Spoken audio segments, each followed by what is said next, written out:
9월 3일 금요일 새벽기도 하나님께 함께 예배드리겠습니다. 찬송가 91장 슬픈 마음 있는 사람, 찬송가 91장 찬양드리겠습니다.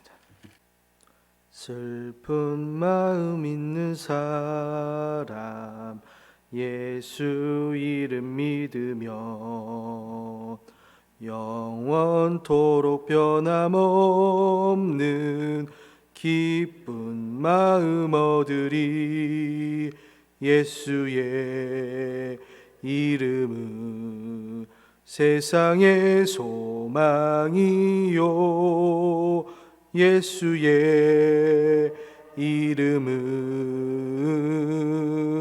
전국의 기쁨일세. 거룩하신 주의 이름 너의 방패 삼으라.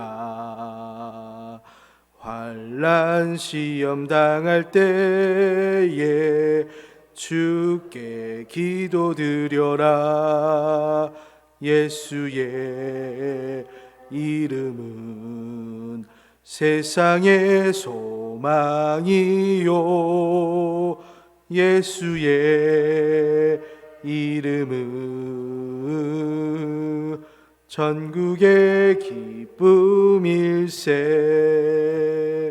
존귀하신 주의 이름 우리 기쁨 되도다. 주의 품에 안길 때에 기뻐 찬송 부르리. 예수의 이름은 세상의 소망이요, 예수의 이름은 전국의 기쁨일세.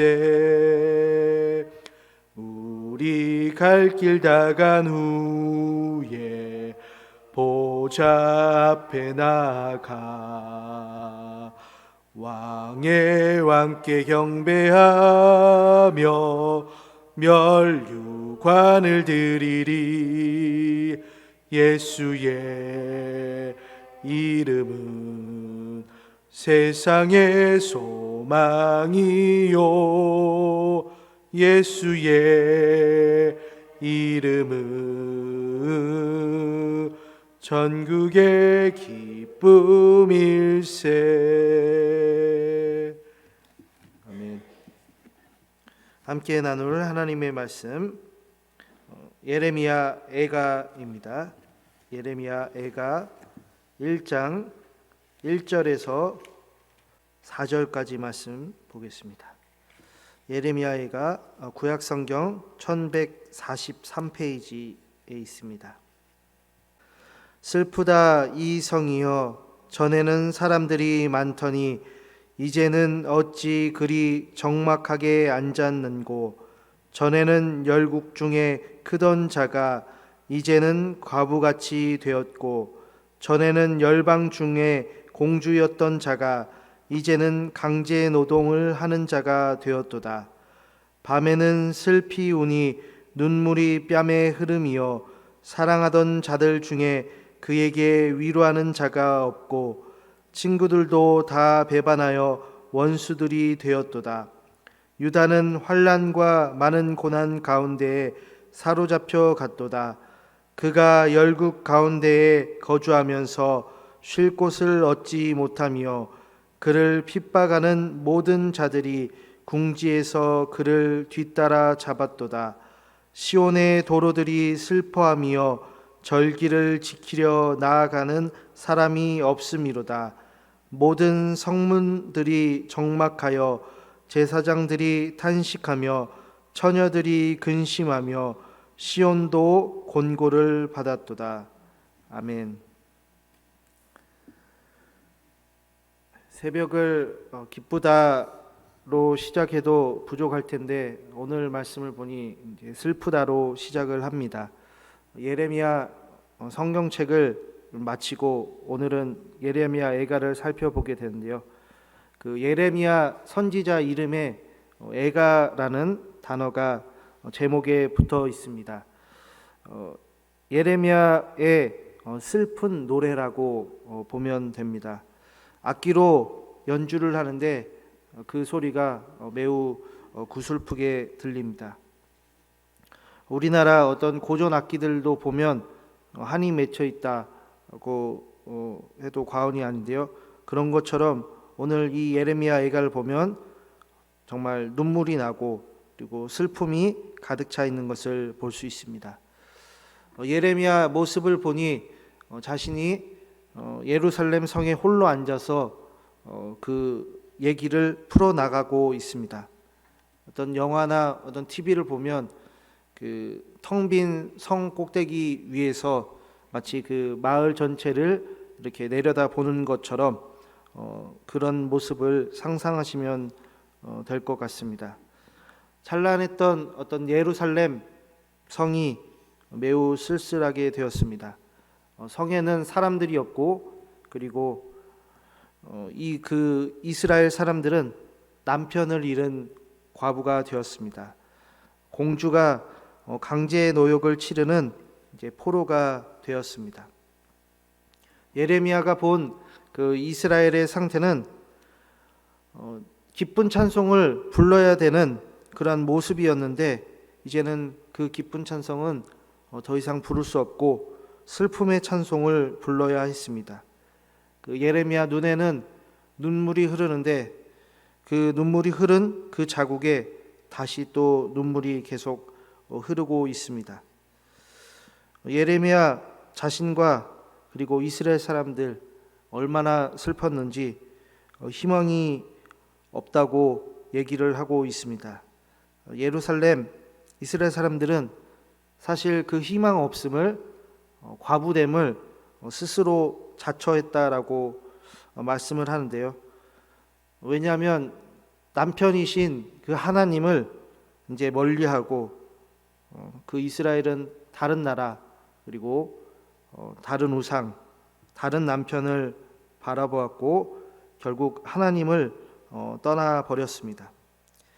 하나님의 나라 백성 그 공주와도 같은 이스라엘 사람들이 이제 바벨론 포로의 생활을 하게 되었던 겁니다. 그리고 자신의 땅에 모든 그 적군들이 쳐들어와서 무너지고 부서진 것을 다 경험합니다. 이렇게 그 모습을 다 지켜보고 그리고 그 성에서 쓸쓸히 그것을 보면서 울고 있는 그 예레미야 두 눈에 그 눈물조차도 닦아줄 사람이 없었습니다. 자신들의 친구라고 생각했던 사람들은 또한 배반을 해서 하나님의 원수가 되었습니다. 거기다가 이제 마음 편히 쉴 곳도 없습니다. 당연히 예루살렘으로 절기를 지키러 오는 사람이 없다고 또 4절에서 말씀하고 있습니다. 이렇게 이스라엘은 더 이상 이제 희망조차 바랄 수 없는 하나님께 버림받은 존재들로 살아가고 있었던 겁니다. 사실 이스라엘 스스로 하나님을 떠났기 때문입니다. 우리들 인생도 이런 어떤 절망이 있으면 얼마나 아플지 상상조차 되지 않습니다. 우리 각자에게 매일같이 또 슬픈 일이 한 가지씩 혹은 여러 가지 있을 줄 아는데요. 많이 있습니다.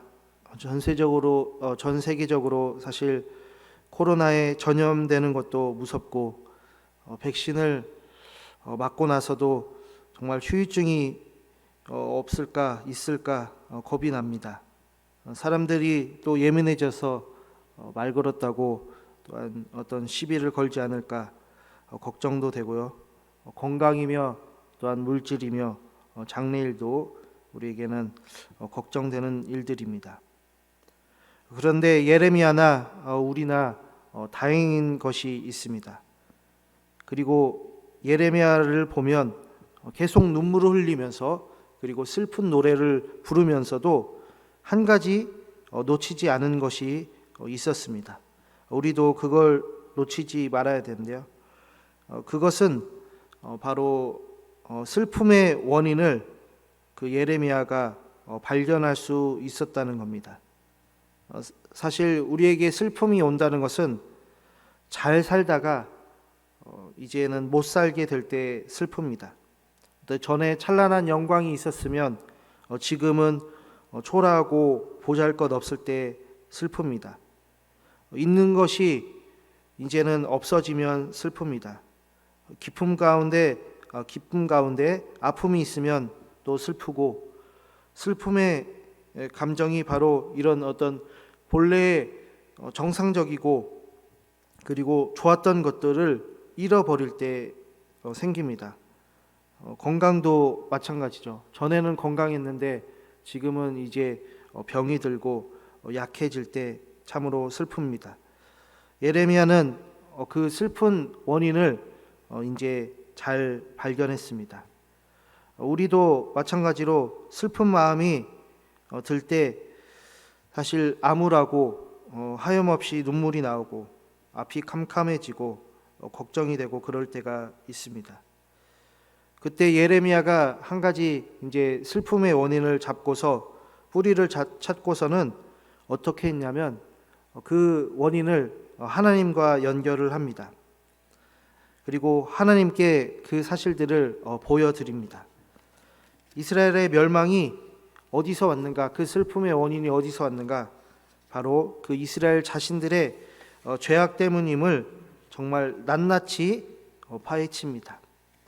숨기지를 않습니다. 그래서 사실 그 이스라엘 사람들이 예레미야를, 그 선지자를 많이 싫어했습니다. 사람들은 사실 어떤 자신의 속내, 자신의 마음이 이렇게 드러나면 처음에 견디기 힘들어합니다. 사실 우리가 잘못을 해도 그 사실을 정말 바로 인정하기는 참으로 어렵습니다. 그래서 어떻게 보면 그 사실이 이렇게 다른 사람들에게 알려지고 그리고 보여질 때 그것은 남을 공격하기도 하고 화를 내기도 하고 오히려 다른 것으로 풀려고도 합니다. 그래서 이스라엘 사람들도 매일같이 그 예레미야를 향해서 저 선지자는 거짓말쟁이다, 그리고 항복하라고 매일 말을 하고 싸우지 말라 그러고 포로로 잡혀간다 하고 그리고 나라가 멸망한다고 그러니까 또 우상 숭배한다고 그러니까 정말 예레미야를 때리던 죽이던 그리고 보고 싶지도 않았습니다. 이런 공격을 계속 당했던 예레미야는 사실 정당하게 받아치는 것을 선택합니다. 그것이 바로 하나님께 기도하는 것이었습니다. 그리고 그 기도를 어떻게 했냐면 하나님, 그 죄악을 저지른 저들의 죄대로 보응해 달라고 또 말씀을 하고 있습니다. 우리가 특히 살면서 어떤 부당한 일을 당할 때도 있고 그리고 억울한 일을 당할 때도 있습니다. 그리고 정말 갑작스럽게 이렇게 우리가 예상치 못하는 일들을 겪기도 합니다. 그럴 때 우리는 예레미야처럼 그 분노를, 어떤 그 부당한 일들을 허공에 풀지 말고 기도로 풀어나가야 할 겁니다. 다윗의 시편을 보시면 정말 하나님과 자주 대화하는 것을 볼 수 있는데요. 근데 그 표현이 때로는 거칠게도 느껴집니다. 그 원수들을 향해서 정말 멸해 달라고 강하게 얘기를 합니다. 그리고 하나님을 향해서 마치 욕을 하는 것처럼 얘기를 합니다. 기도하는데 욕을 하고 있는 것을 보니까 참으로 어떻게 보면 감정적인 것 같지만 근거가 있는 감정임을 깨달을 수 있었습니다. 하나님의 백성을 함부로 건드린다는, 그 건드리는 사람들은 하나님이 가만 두시면 안 된다라고 강하게 얘기를 하고 있습니다. 예레미야도 마찬가지입니다. 하나님은 우리가 세상을 살 때 그 보응을 위해서 또 기도를 하지만 사실은 보응을 안 해주실 수도 있는데 그것을 그 죄를 숨기지 않고 얘기를 합니다. 그래서 원수들이 사실은 이 세상에서 보응을 안 당할 수도 있지만 이 세상의 끝에 다다라서 결국 멸망을 향해 가기를 위해서도 기도를 합니다. 왜 이렇게 무서운 얘기를 하냐면 예레미야를 대적하는 원수들이 그 예레미야 자신에게만 원수가 되는 게 아니고 사실은 하나님의 원수가 되는 것을 보았기 때문입니다. 만약 예레미야를 향해서 그리고 우리를 향해서 정말 부당한 일을 계획하고 모함을 하고 우리를 힘들게 한다면 만약 그들은 그 사실들을 만약 돌이키지 않는다면 사망으로 가기 때문입니다. 그래서 예레미야를 대적했던 많은 사람들을 향해서 그리고 이스라엘 사람들을 향해서 예레미야가 보았을 때 하나님의 원수됨에서 돌이켜야만 했습니다. 그래서 정말 예레미야 애가를 보면 정말 그것을 강하게 얘기를 하면서 마지막에는 이스라엘이 하나님께 돌이키길 바라고 있습니다.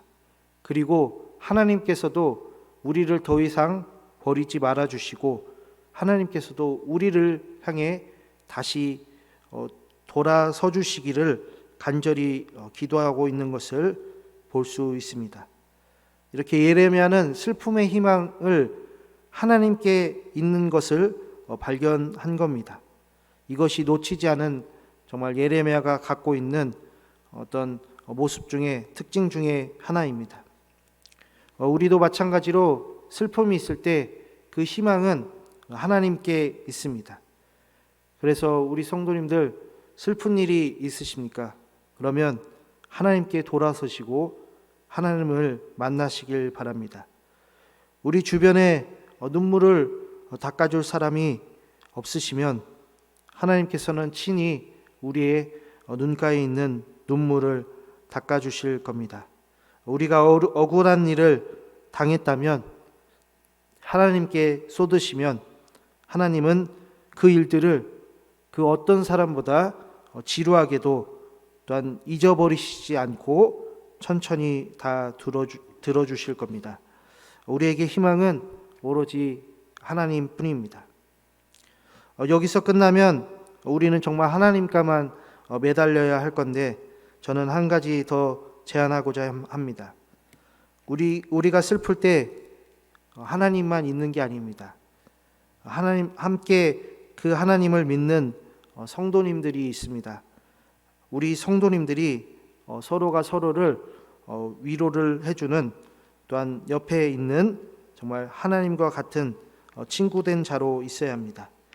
옆에 계신 우리 성도님들이 서로가 눈물을 닦아줄 수 있습니다.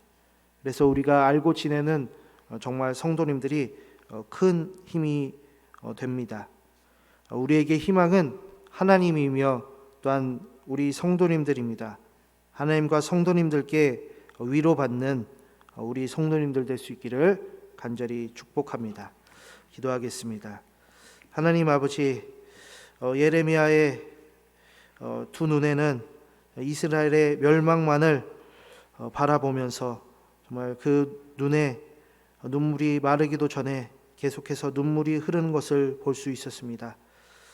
예배를 드리고 또한 하나님께 절기를 지켜야 될 그 이스라엘 사람들이 절기조차 제대로 지키지 못하는 그런 모습들을 볼 때 예레미야는 정말 희망이 없는 것을 볼 수 있었습니다.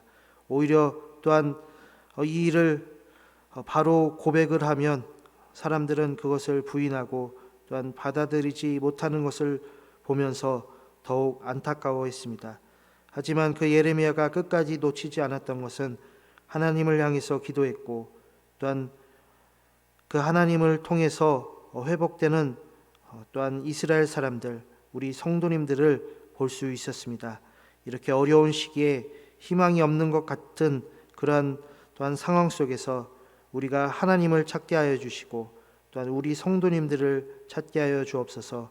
그래서 우리가 하나님께 위로받고 우리 옆에 계신 성도님들께 같이 위로를 주고 위로를 받는 정말 은혜를 우리에게 내려 주옵소서. 예수 그리스도의 이름으로 기도합니다. 아멘. 하늘에 계신 우리 아버지, 아버지의 이름을 거룩하게 하시며 아버지의 나라가 오게 하시며 아버지의 뜻이 하늘에서와 같이 땅에서도 이루어지게 하소서. 오늘 우리에게 일용할 양식을 주시고 우리가 우리에게 잘못한 사람을 용서하여 준 것 같이 우리 죄를 용서하여 주시고 우리를 시험에 빠지지 않게 하시고 악에서 구하소서. 나라와 권능과 영광이 영원히 아버지의 것입니다. 아멘. 이 새벽에 함께 기도할 때 우리의 슬픈 일이 하나님의 은혜로 말미암아 기쁨이 되고 위로가 될 수 있기를 위해서 함께 기도하겠습니다. 우리 목사님과 그 가정의 또한 건강함 위해서, 우리 성도님들의 가정의 건강함 위해서, 세계 선교 위해서, 그리고 개인 기도 제목 놓고 함께 기도로 나아가겠습니다.